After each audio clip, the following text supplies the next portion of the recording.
حضرت بابا فریدالدین مسعود گنج شکر بابا صاحب رحمتullah علیہ فرماتے ہیں کہ ایک نیک نوجوان تھا، دن کو روزہ رکھتا، رات کو نماز پڑھتا، پر اللہ سے ڈرتا پھر بھی بہت ہی زیادہ تھا، بڑا ہی ڈرتا تھا۔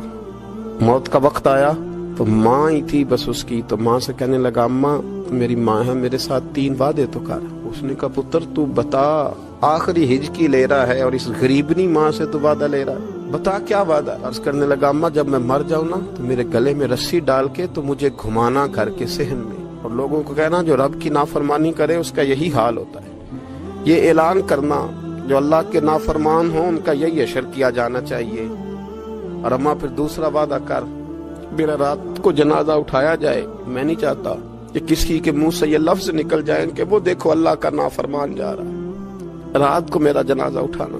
اور اماں تیسرا میرے ساتھ وعدہ کر کہ لوگ مجھے دفن کر کے آ جائیں گے تو میری قبر پہ چلی جائے گی۔ عمل میرے پاس کوئی نہیں، پر مجھے لگتا ہے ماں کے قدموں کی برکت سے عرش کا مالک بھی رحم فرمائے گا، اماں تو وعدہ کر۔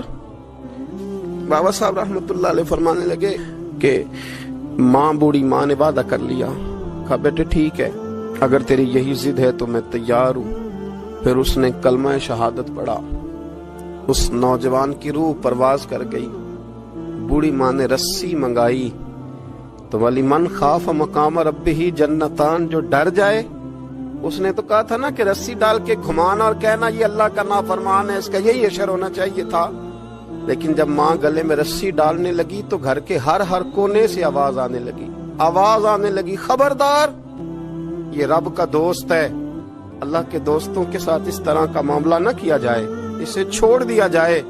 اور کہا تمہیں کچھ بھی اور کرنے کی ضرورت نہیں ہے، یہ تو رب کا دوست ہے اور رب کی بارگاہ میں حاضر ہو گیا۔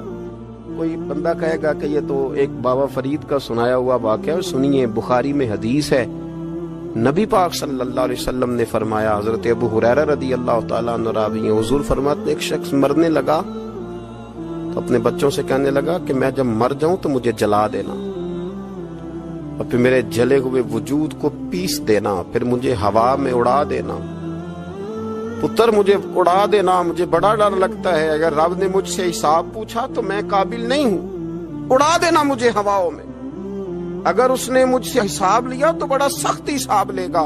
حضور فرماتے ہیں بخاری میں موجود ہے، اس کے بچوں نے اسی طرح کیا، اس کے مرنے کے بعد اسے جلایا، ہوا میں اڑا دیا۔ اللہ کے محبوب فرماتے ہیں رب کریم نے حکم دیا زمین کو کہ اس کے ذرات کو جمع کرو، زمین نے ذرے جمع کیے، خدا نے حکم دیا تو اس کا وجود پھر سے اسی شکل میں آیا۔ تو رب کریم نے فرمایا یہ جو تو نے وصیت کی تو کیوں کی؟ اللہ جانتا ہے کہ نہیں جانتا؟ یہ کی تو کیوں کی؟ تو وہ پڑا کہنے لگا اللہ میرے اندر تو طاقت نہیں تھی تیرے سامنے کھڑا ہو کے حساب دے سکوں، تجھے منانے کے لیے تیرے خوف سے ڈر گیا، میں ڈر گیا۔